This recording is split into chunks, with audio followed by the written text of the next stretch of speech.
샬롬 샬롬 샬롬 샬롬. 하나님 사랑합니다. 여러분 주 안에서 사랑합니다.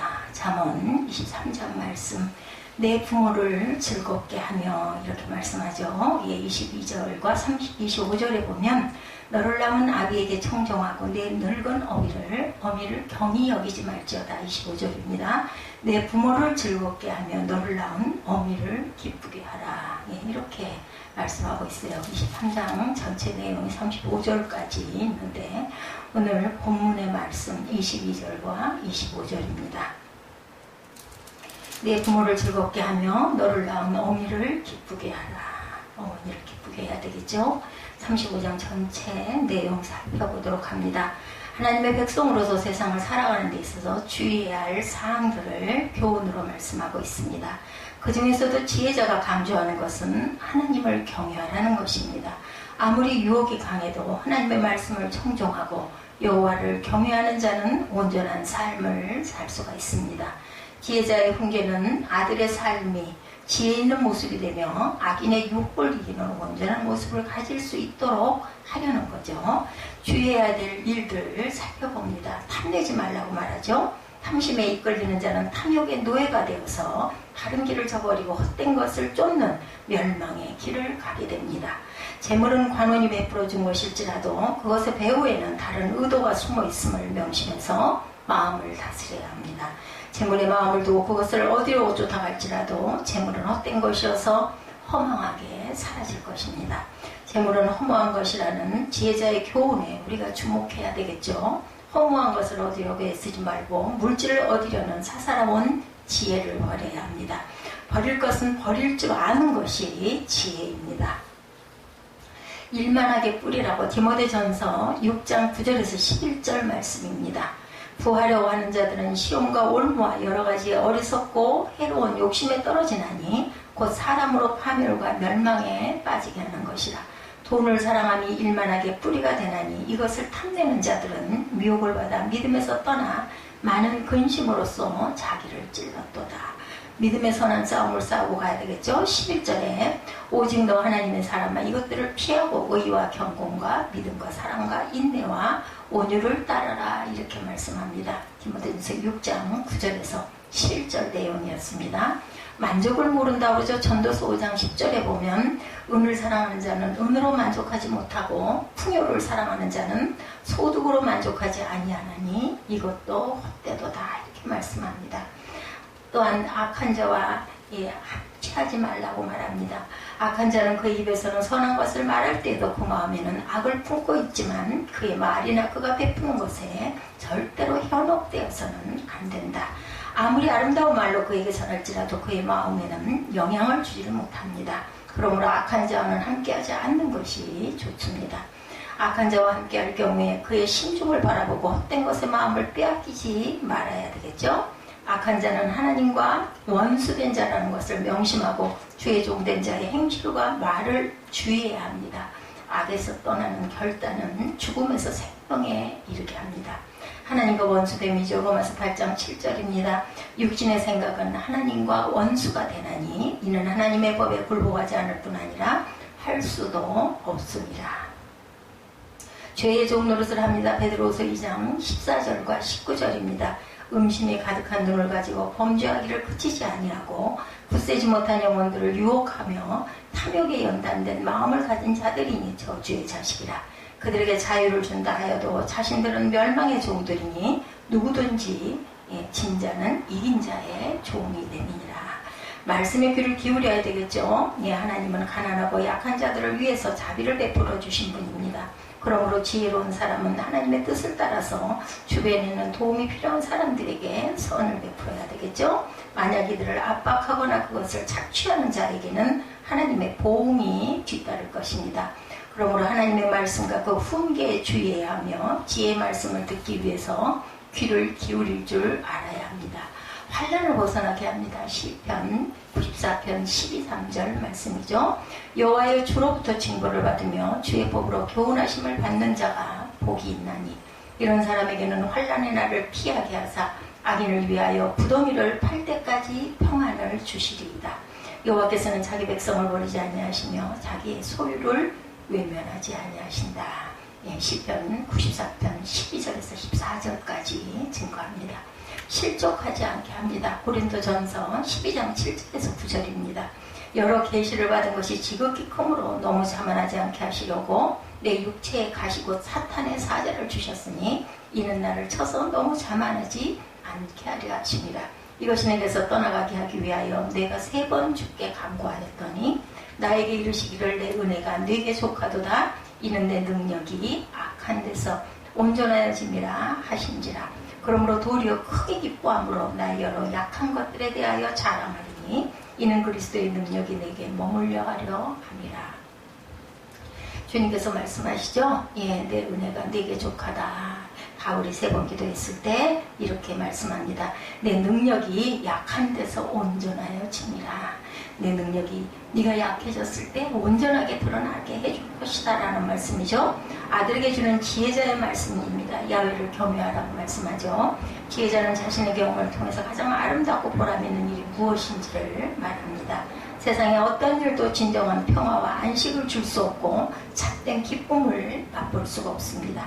오직 야훼를 겸유하는 것만이 참된 만족을 주며 소망을 주는 길이죠.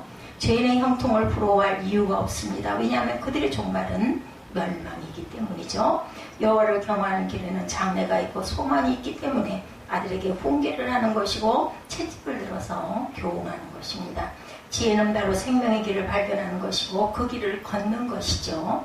지식의 근본입니다. 야훼를 경외하는 것이 지식의 근본이거늘 미련한 자는 지혜와 훈계를 멸시하느니라.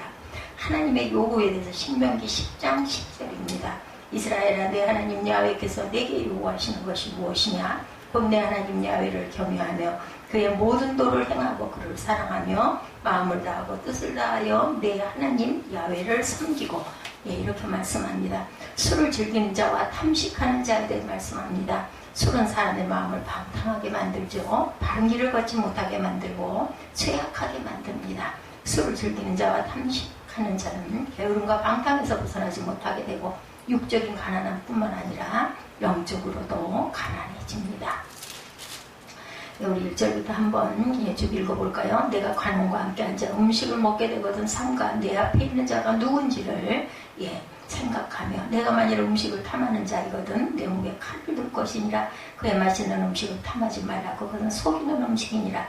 부자되게 힘쓰지 말고 내 사사로운 지혜를 버릴지어다. 내가 어찌 허무한 것을 주목하겠느냐. 정령이 재물은 스스로 날개를 내어 하늘을 나는 독수리처럼 날아가리라.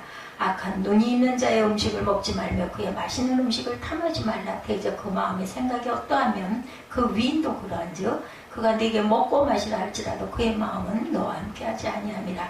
내가 조금 먹은 것도 토하겠고 내 아름다운 말도 헛된 대로 돌아가리라. 미련한 자의 귀에 말하지 말지니 이는 그가 내 지혜로운 말을 업신여길 것이니라.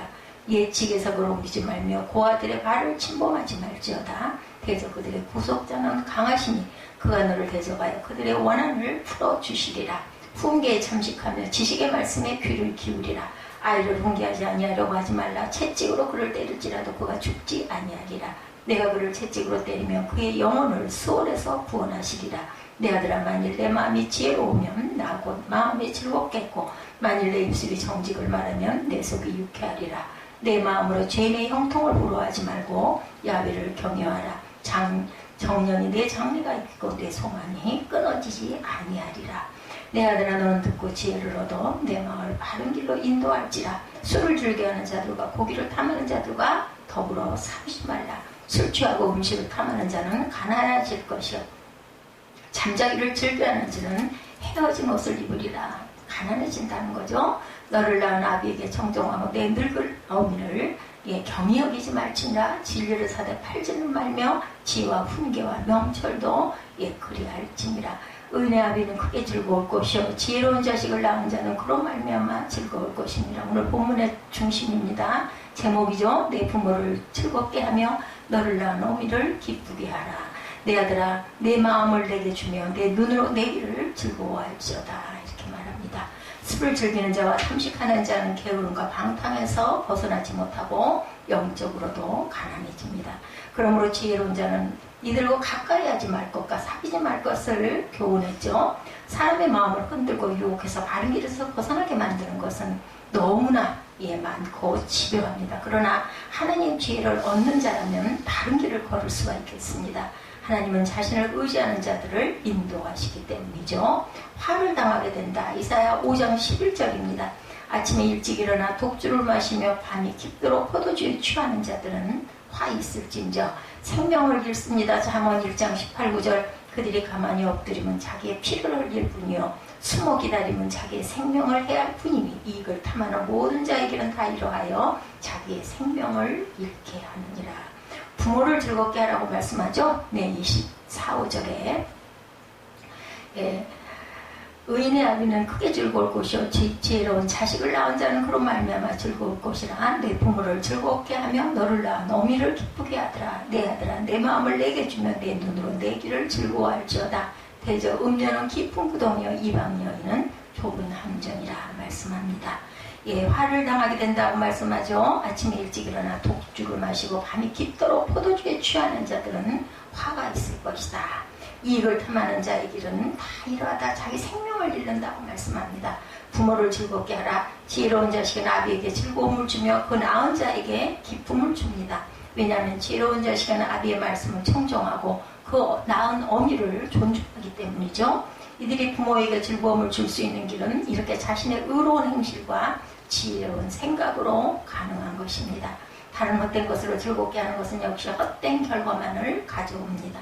부모의 마음을 즐겁게 하는 일이 나아가서는 하나님을 즐겁게 하는 일이기도 하죠. 그러므로 가장 귀한 진리를 소유하고 진리를 더 얻기 위하여 노력하라. 네, 26절에 내 아들아 내 마음을 내게 주면 내 눈으로 내 길을 즐거워할지로다. 내 부모를 즐겁게 하면 내 낳은 어미를 기뻐하라고 말하죠. 그래서 음녀는 깊은 구덩이요 이방 여인은 좁은 함정이라. 참으로 그는 강도같이 내복하며 사람들 중에 사악한 자가 많아지게 하느니라.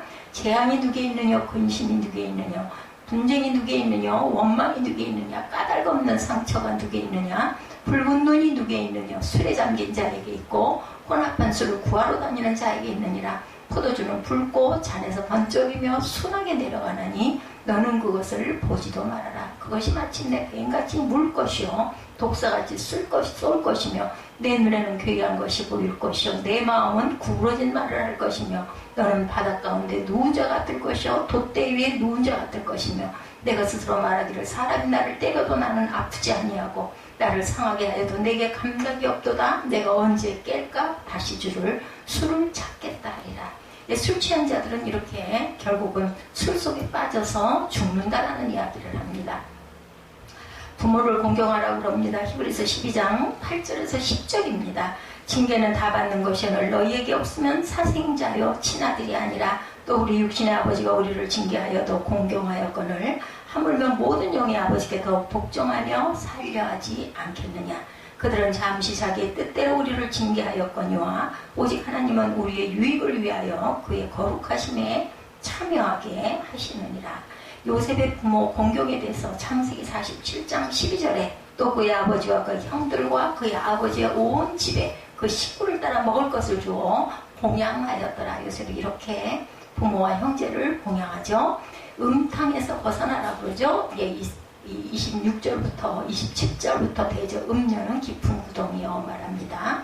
유혹에서 벗어날 길이 없는 함정바다 같은 것이며 한 번 빠지면 헤어나오지 못하는 깊은 구덩이와 같은 것이다. 또한 음녀는 매복하고 해칠 사람을 찾는 강도와 같아서 그 꾀임에 빠지는 사람이 너무나 많다. 그렇기 때문에 지혜로운 자들은 음녀의 유혹을 철저히 무시하고 조금이라도 빈틈을 보이지 말아라. 영적인 오류에 빠지는 것도 음녀의 유혹과 같아서 한 번 관계를 맺으면 벗어나지 못하고 더욱 깊이 빠져들고 만다. 작은 것이라도 용납하지 말고 처음부터 거절해라. 온전한 만이 유혹을 이기게 한다. 사형에 해당된다고 합니다. 레위기 20장 10절에 누군지 남의 아내와 간음하는 자 곧 그의 이웃의 아내와 간음하는 자는 그 간부와 음녀를 반드시 죽일 것이다. 레위기에서는 구약에는 이렇게 간음하는 자는 사형을 집행합니다.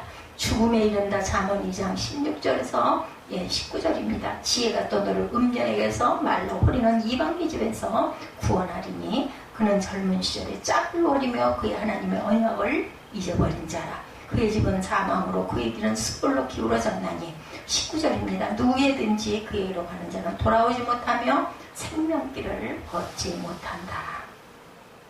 술을 탐할 자가 당할 화에 대해서 마지막 부분에 말하고 있죠. 31절부터 보면 30절부터 보면 술에 잠긴 자에게 있고 혼합한 술을 구하러 다니는 자에게 있다 말합니다. 재앙이, 근심이, 분쟁이, 원망이, 까닭없는 상처는, 붉은 눈은 위에 있느냐, 혼합한 술을 구하러 다니는 그러한 자들에게 있다라고 말씀하죠. 포도주가 보기가 좋고 맛도 좋기 때문에 가까이 하는 사람은 재앙과 근심에 쌓이게 됩니다. 왜냐하면 포도주는 분쟁과 원망을 가득 담고 있기 때문이다. 입에는 달고 목에는 순하게 내려가지만 그것은 마침내 그 독성을 발휘해서 사람의 마음을 망령된 것을 이끌며 위험한 것에 올려놓습니다. 이것은 마치 거짓된 영적 가르침들이 사람들을 미혹해서 점점 사망의 길로 끌고 가는 것과 같다. 처음에는 별다른 차이를 보이지 않지만 시간이 지날수록 본색이 드러납니다. 그러나 그때는 이미 많은 것들을 이룬 후죠. 그러므로 이것은 가까이 가지 않는 것이 지혜로운 길입니다. 돌에 맞아 죽죠. 이렇게 음녀들. 신명기 21장 20절 21절입니다. 그 성읍 장로들에게 말하기를 우리의 이 자식은 완악하고 패역하여 우리 말을 듣지 아니하고 방탕하며 술에 잠긴 자라 하면 그 성읍의 모든 사람이 그를 돌로 쳐 죽일지니 이같이 내가 너희 중에서 악을 지하라. 그리하면 온 이스라엘이 듣고 두려워하리라. 술에 잠긴 자를 너희들 돌로 쳐서 죽이라고 합니다. 그렇게 했을 때 온 이스라엘이 듣고 두려워서 이 길을 가지 않을 것이다. 하나님의 나라에 합당하지 못하다. 고린도전서 6장 9절에서 10절입니다. 불의한 자가 하나님의 나라를 유혹으로 받지 못할 줄을 알지 못하느냐. 미혹을 받지 말라. 음행하는 자나 우상 숭배하는 자나 간음하는 자나 탐색하는 자나 남색하는 자나 도적이나 탐욕을 부리는 자나 술 취하는 자나 모욕하는 자나 속에 빼앗는 자들은 하나님의 나라를 유혹으로 받지 못하리라. 이래서 우리 23장의 결론은 헛된 것에 마음을 주지 말고 오직 하나님을 경외하는 자에게 하나님의 지혜가 함께 하신다. 하나님의 지혜가 있는 자들은 멸망의 길을 발견하고 그 길에서 벗어날 수가 있다. 그러므로 세상의 많은 유혹에서도 의로운 삶을 살기 원한다면 하나님의 말씀과 훈계에 귀를 기울이고 진리에 순종하는 자세를 가져야 하며 진리를 귀중히 여겨야 한다. 하나님을 의지하고 따르는 자들에게 하나님의 사랑과 은혜가 함께합니다. 하나님은 자기의 자녀들을 혼자 내버려 두지 않고 항상 함께 하십니다. 최효선 목사님이 쓴 어머니는 누구인가 라는 글이 있어서 소개합니다. 어머니는 백과사전이다. 아이들의 질문에 서슴지 않고 대답한다. 해가 지면 밤은 어디에 가는지, 제트기가 어떻게 날아가는지, 한국의 수출품이 무엇인지, 고양이 새끼가 어디서 나왔는지 어머니는 척척 대답하신다. 어머니는 인류 수리공이시다. 자전거 체인에 말려든 한쪽 바지가랑이를 찢지 않고 꺼내신다. 셀로판 테이프와 머리핀만 가지면 대부분의 고장을 다 수리하신다. 어머니는 배관공이다. 목욕통에 물이 안 내려가는 곳에 휴지가 걸려있다는 것을 안 보고도 아신다. 어머니는 간호사이다. 새의 날개가 부러진 것을 치료할 줄 알고 흔들리는 이를 아프지 않게 빼내줄 줄 알고 한밤중에도 아픈 귀를 고쳐주신다. 어머니는 위대한 탐정이다. 행방불명된 내 양말짝을 용케도 찾아내신다. 어머니는 피곤할 줄 모르는 재봉사다. 각종 배지를 달고 청바지에 붙일 괴상한 장식을 고안해낸다. 날마다 잃어버린 단추를 달아놓는다. 어머니는 최선의 교육자이다. 대부분 좋은 것은 엄마의 무릎에서 배웠고 대부분 나쁜 것은 적어도 엄마가 아닌 다른 사람에게서부터 배웠다. 엄마의 교수법은 아주 우수해서 무릎교실에서는 한 명도 낚지 않은 일이 없다. 엄마의 교육만큼 오래가는 것이 없다. 아기의 침대에서 시작한 것이 무덤까지 간다. 엄마는 애인이다. 모든 인간의 첫사랑은 엄마이다. 처음 주택은 엄마의 가슴이다. 처음 침대는 엄마의 팔이다. 엄마의 무릎에서 처음 기도를 배워서 그것이 인간의 처음 예배당이 된다. 어머니는 고향이다. 성공해도 실패해도 그 마음은 어머니께로 돌아간다. 외로워서 슬퍼도 그 마음은 어머니를 찾는다. 아버지를 찾으며 우는 아이는 어딘가 잘못됐다. 고향이 주는 그리움과 평화와 안심이 모두 어머니에게 있다. 어머니는 아이의 하나님이다. 아이가 이 우주 속에서 어머니만큼 믿는 대상은 없다. 어머니만큼 의지하는 대상도 없다. 어머니만 곁에 있으면 모든 것 없어도 좋다고 나는 생각한다. 어머니는 눈에 안 보여도 어디 있는지 알고 말을 안 해도 무슨 말을 하는지 다 아신다. 어머니는 눈치면에서 천재다. 어머니는 관상가이다. 아이의 얼굴에 실수와 성공, 걱정과 희망을 모두 읽는다. 어머니는 십자가에 달린 순교자다. 어머니의 인내는 치약의 튜브 같다. 다 쓴 것 같아도 짜면 아직도 남아서 나온다. 어머니는 희생이란 것을 생각조차 안 하고 희생한다. 아픔을 기쁘게 받아들인다. 어머니 또한 부모님은 이렇게 귀한 분입니다. 어머니는 생명과 같은 분이고 태양과 같은 분이시고 우리의 고향이며 희망이었습니다. 이 세상에 어머니 없이 태어난 사람은 없어요. 그렇죠? 어머니 은혜를 모르는 사람도 없습니다.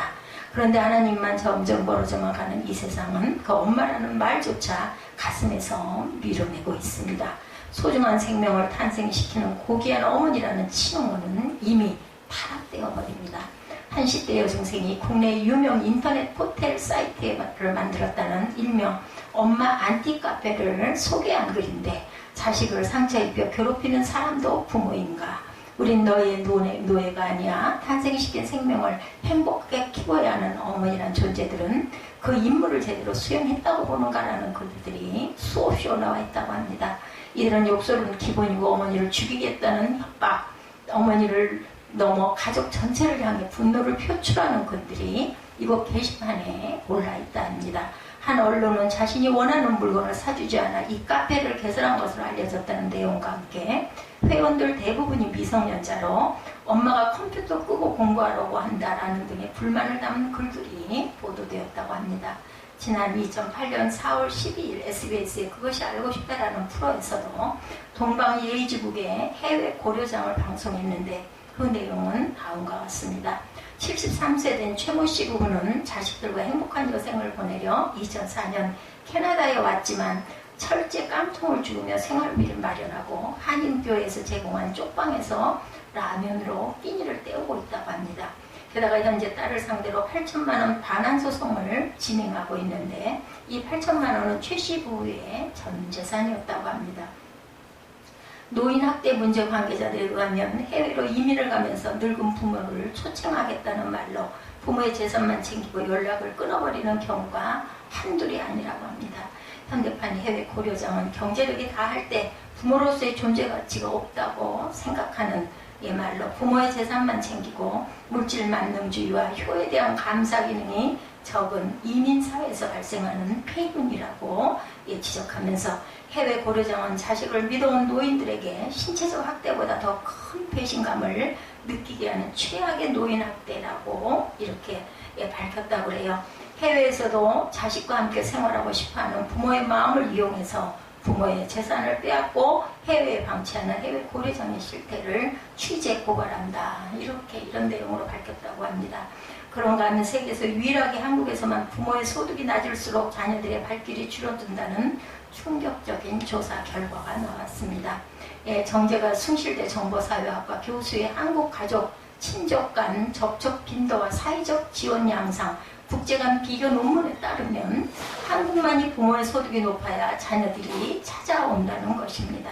또한 노인들이 돈이 있어야 손자 녀석들도 할머니 할아버지를 따르게 된다는 것이죠. 어느 할머니가 병환이 나서 대소변을 방해서 요강에다 해결을 했다고 해요. 그래서 며느리도 바쁘고 힘들어하고 아이들은 냄새가 난다고 할머니 옆에는 가지를 않는다고 합니다. 그래서 지혜를 낸 것이 변을 보고 나면 아이들을 불러서 요강을 비우는 아이에게 돈을 쥐어줬다고 합니다. 그래서 아이들은 서로 요강을 비우려고 경쟁을 하더라는 거죠. 더 놀라운 것은 아이들이 요강을 가지고 와서 할머니 빨리 오줌 넣어 하고 재촉을 하더라는 거예요. 이처럼 이 시대에는 노인들에게 돈이 있어야 자식들에게도 효도를 받는다. 이런 이야기입니다. 성경은 말세의 징조 가운데 하나가 부모를 거역하며 감사하지 아니할 것이라고 했는데 이러한 말세지 말에 오늘 본문이 가르쳐주는 부모 공경의 교훈을 살펴보며 함께 은혜를 나누도록 합니다. 부모의 말씀을 청종하라. 오늘 본문이죠. 22절에 너를 낳은 아비에게 청종하고 라고 말씀합니다. 청종이라는 말은 듣는다, 따른다 라는 뜻입니다. 그러니까 청종이란 부모의 말씀을 소중히 여기고 순종한다라는 거죠. 부모의 말씀을 소중히 여긴다는 것은 부모의 존재와 삶의 무게를 인정한다는 것을 말합니다. 청종의 본은 예수님이 보여주셨죠. 누가복음 2장 51절에 예수께서 그 부모와 함께 내려가서 나사렛에 이르러 순종하여 받드시더라 라고 증거되어 있습니다. 반대로 성경에는 부모의 말씀에 청종하지 않으므로 실패한 사람들이 있죠. 엘리 제사장의 두 아들 홈리와 비느하스입니다. 그리고 다윗의 아들 압살롬이죠. 압살롬은 아비의 말에 순종하지 않고 도리어 아버지의 목에 칼을 들이대고 반란을 일으키죠. 결국 그가 자랑하는 머리털이 나뭇가지에 걸려 결국은 죽임을 당합니다. 부모를 경히 여기지 말라고 22절에 네 늙은 어미를 경히 여기지 말지니라고 했습니다. 경히 여긴다는 말은 알죠? 가볍게 여긴다는 뜻이에요. 더 나아가 무시하고 멸시하는 것을 말합니다. 사람이 늙으면 힘이 약해지죠. 곧 이성과 지식의 힘, 육체의 힘, 경제적인 능력을 잃어가면서 힘이 없어지고 자신감을 잃어버리게 됩니다. 그런데 부모가 힘을 잃게 되면 자식들은 부모를 더 이상 쓸모없다 이렇게 생각을 한다는 거죠. 그래서 귀찮게 여기고 무시하고 멸시합니다. 구약의 부모를 공경하라고 할 때 공경은 히브리 말로 카베드라는 말을 씁니다. 이 말은 본래 무겁다라는 뜻으로 간장이라는 말에서 나왔다고 그래요. 몸의 간장.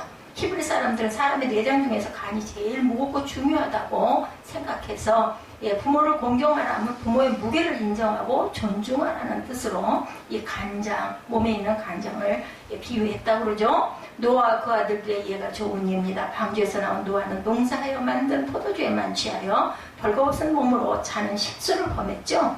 이에 대해서 셈과 야벳은 아버지의 허물을 덮고자 그 이불을 뒤로 뒷걸음질 쳐서 덮어드렸지만 함은 그것을 드러내는 잘못을 범하고 비웃죠. 그는 부모를 경히 여긴 거죠. 늙으신 부모가 자녀들에게 가장 섭섭하게 생각하는 것인데 그것은 부모를 업신여기는 것, 인정해주지 않는 것, 그리고 뭐 쉬운 예로 뒷방 늙은이 이런 얘기들 하죠. 근데 할머니들이 그런 말씀 많이 합니다. 나는 이제 뒷방 늙은이야. 손녀딸도 손자도 내게 오지 않아. 이렇게 슬퍼하죠. 냄새난다고 싫어해. 이럽니다. 할머니 방 안 들어가 냄새나 이런다고 그러죠. 부모를 기쁘고 즐겁게 해드리라. 오늘 본문 25절에 내 부모를 즐겁게 하며 너를 낳은 어미를 기쁘게 하라 말씀합니다. 경히 여기지 말라는 것이 소극적인 차원이라면 부모를 기쁘시게 해드리는 일은 부모 공경의 적극적인 차원입니다. 보도에 의하면 5월에는 자녀들에게 주는 비싼 선물이 가장 많이 팔린다고 그래요. 그러나 부모님께 드릴 감당하는 선물은 별로 안 팔린다고 합니다. 어떻게 부모를 기쁘시게 해드릴까? 갤럽 조사에 의하면 자녀들이 어떻게 주는 것이 제일 좋으냐 하는 물음에 다수의 부모들이 대답하기를 마음을 편하게 해드리는 것이다 라고 대답했다고 해요. 부모님의 마음을 기쁘게 해드리는 것, 그것이 바로 우선이죠. 다음은 가나안 농군학교의 효도 10계명입니다. 부모님으로 하여금 꼭 신앙생활을 하시도록 해드린다. 첫 번째입니다. 부모님께 대답을 잘하고 말씀을 잘 들어드린다. 두 번째입니다. 부모님께 말할 때는 표정을 밝게 하고 웃음을 잃지 않는다. 궁금증을 풀어드린다. 자유롭게 쓰실 수 있는 용돈을 정기적으로 드린다. 향토적인 음식을 해드린다. 외모를 아름답게 꾸며드린다. 일거리를 찾아드린다. 친구를 자주 만나게 해드린다. 등을 긁어드리고 손톱과 발톱을 깎아드린다. 10번째였어요. 부모님의 몸을 만지게 되므로 부모와 자식 간의 믿음이 돈독해지고 나아가 고부 간의 갈등을 또한 해소할 수 있다. 이제 이거는 시어머니인 경우겠죠. 세상에서 부모보다 더 소중한 존재는 없습니다. 문득 그런 생각이 들더라고요. 낮에 부모가 하나밖에 없지 하는 생각이 제가 언뜻 들었어요. 부모가 생전에 계실 때는 잘 모르죠. 근데 돌아가시고 나면 두고두고 그리운데 다시는 볼 수가 없어요. 그렇더라고요. 저도 불효 딸이었기 때문에. 옛말에 자식이 철들기까지는 부모는 기다려주지 않는다라고 말합니다. 그러므로 부모 공경은 살아계실 때 해드려야겠다. 다음은 생전에 효도를 놓친 어느 아들의 회한의 글입니다. 우리 수영장이 효녀딸 지금도 아마 그러고 있을 거예요. 어머니를 어쩜 그렇게 목욕을 잘 시켜드리고 나와서는 더 닦아드리고 말려드리고 발라드리고 그렇게 열심히 이렇게 엄마를 그렇게 챙겨드릴 수가 없어요. 참 타고난 것 같아. 살아생전 어머니께서 유난히도 좋아하시던 것이 있었다. 바로 잘 익은 홍시였다. 어머니는 유독 홍시를 좋아하셨다. 얼마나 좋아하셨는지 한 자리에서 몇 개씩 드시기도 했다. 특히 어머니는 내가 드리는 홍시를 더 좋아하셨다. 그러다 보니 어느덧 어머니께 홍시를 공급하는 것은 내 몫이 되었다. 3남 4녀 형제 중에 아무도 내 영역을 침범하지 못했다. 해마다 가을 되어 심은 한 귀퉁이에 붉은 감이 매달린 사진이라도 실릴 즈음이면 나는 어린아이처럼 들뜨곤 했다. 그리고 그의 첫 번째 홍시를 만났을 때 기쁨이란 첫눈을 만난 것만큼 부푼 기분이었다. 그러던 어느 날 밤늦게 귀가하는 내게 어머니께서 오늘따라 어째 홍시가 먹고 싶다 말씀하시더랍니다. 나는 대뜸 참 그러고 보니 요즘 홍시를 사드리지 못했네요. 내일 꼭 사다 드릴게요 라고 대답했다. 그러나 이런저런 일로 귀가가 계속 늦어지면서 며칠이 지났고 어머니께 홍시를 사드리겠다 했던 약속을 깜빡 잊고 말았다. 그날도 늦게 귀가하는 길이었다. 휴대전화가 울려 받아보니 아내였다. 다급한 목소리였다. 어머니께서 위독하시다는 것이었다. 어머니는 점심까지 맛있게 드시고 해걸음에 밖에 나가셨다가 쓰러져서 다른 사람들에게 엎혀 들어오셨는데 돌아가실 것 같다라는 아내의 다급한 이야기였다. 총알같이 달려 집에 도착했으나 어머니는 이미 돌아가신 뒤였다. 아들의 귀가조차 기다리지 못한 채 세상을 떠나셨으니 나는 임종도 지키지 못한 불효자가 되고 말았다. 체온이 식어가는 어머니의 몸을 끌어안는 순간 내 머리를 천둥 번개처럼 내리치는 것이 있었다. 홍시. 어머니가 그렇게 좋아하시던 홍시를 정작 돌아가시기 전에는 챙겨드리지 못한 것이다. 그것이 내게는 두고되고 여한이 되고 가슴이 아픔으로 남는다. 이제 홍시를 맛있게 드시던 어머니는 이 세상에 안 계신다. 그래도 가을이 되면 나는 어김없이 터질 듯 잘 익은 홍시를 그냥 지나치지 못한다. 잘 익은 홍시를 볼 때마다 어머니 생각이 나고 가슴 한 구석이 아려온다. 그러므로 부모님이 살아계실 때 기회를 놓치지 말고 공경해 드려야 되겠다. 네 번째, 불신 부모님을 주님께 인도해야 된다. 예, 그렇죠. 한 자녀가 부모님께 해드릴 수 있는 최고의 효도는 불신 부모님을 하여금 예수를 믿도록 구원받게 영원한 생명을 받을 수 있게 해드리는 것입니다. 예, 몇 년 전 어느 교회 부흥 집회를 인도하셨던 고순 목사님, 시인 목사님이죠. 그분이 글을 썼는데 효삼이는 가난한 환경 속에서 알코올 중독자지만 아버지와 직장에 나가 생활을 책임지는 어머니와 함께 사는 교회에서 고등부의 모범생이다. 아버지가 간 경변증을 선고받고 입원했다. 아버지가 살 길은 간 이식 수술을 받는 것뿐이었다. 백방으로 노력했지만 간을 기증하겠다는 사람은 없었다. 고등학교 1학년인 효삼이는 정밀검사 결과 모든 의학적 기증 조건이 아버지와 100% 일치했다. 그래서 효삼이는 학업을 중단하고 수술대 위에 올랐다. 주님 아버지는 예수님을 모릅니다. 그토록 전도했으나 아버지 영혼을 구원하지 못했습니다. 제가 드린 이 가난 쪽을 하나님이 받으시고 아버지의 영혼을 구원해 주십시오. 수술 결과는 좋았고 아버지 영혼도 구원을 받았다. 세상에는 부모 간을 녹이는 자식들이 많은데 효삼이처럼 알코올 중독자인 아버지의 영혼을 구원하기 위하여 자신의 간을 바치는 자식도 있다. 참된 성도의 관심은 금생에만 있지 않고 영원한 천국에 있죠. 우리는 영원한 생명을 믿습니다. 성도는 생명을 얻고 불신자는 영벌에 이르게 되죠. 이것은 가장 심각하고 중요한 문제입니다. 우리의 영원한 운명을 좌우하는 심각한 문제. 그러므로 자녀된 성도들은 이 일을 힘써 해야 되겠죠. 부모님이 구원받기를 원하며 기도하고 믿음의 본을 보여드리는 종종 때로는 강권하기도 해야 합니다. 그러므로 아직까지 불신앙 중에 있어서 영원히 멸망에 이르게 될 부모님이 계시다면 견딜 수 없는 심정을 가지고 전도하고 구원을 얻고 영생을 얻으시도록 해드려야 되겠죠. 그래서 금생에서도 영원한 내성에서도 축복을 받는 은총이 또 함께 만날 수 있는 은혜가 임하게 해야 될 겁니다. 우리 살아생전에 섬기를 잘한다 한들 인생 나그네 길에서 모두 100년 미만 끝나는 것이 허무한 존재일 뿐입니다. 그러므로 부모님을 생전에 예수 믿게 한 자녀는 최선 최고의 효도를 한 것이다. 예수님은 말씀하십니다. 사람이 만일 온 천하를 얻고도 제 목숨을 잃으면 무엇이 유익하리요. 이 세상에서 아무리 지극한 정성을 다하고 노년에 편히 모신다 한들 부모님이 영원히 구원받는 것을 경일이 여기는 효도는 참된 효도가 아니라는 거죠. 오늘 우리는 부모님께 대한 효도를 주 안에서 새롭게 실천하고 깨달아 가시는 저와 여러분이 되시기를 바랍니다. 그 고마운 우리 부모님의 영혼이 멸망하게 된다면 얼마나 가슴이 아프겠습니까? 불신 부모님을 생각할 때 눈물 없이는 예, 그날을 지나갈 수가 없을 겁니다. 주의 교훈과 훈계로 양육하라고 말하죠. 서양 속담에 자식을 빌어먹게 하려면 재산을 남겨주고 자식을 성공시키려면 신앙을 넣어주어라, 이런 속담이 있습니다. 우리가 자녀에게 남겨줘야 할 최고의 유산, 그것은 두말할 나위 없이 신앙이다.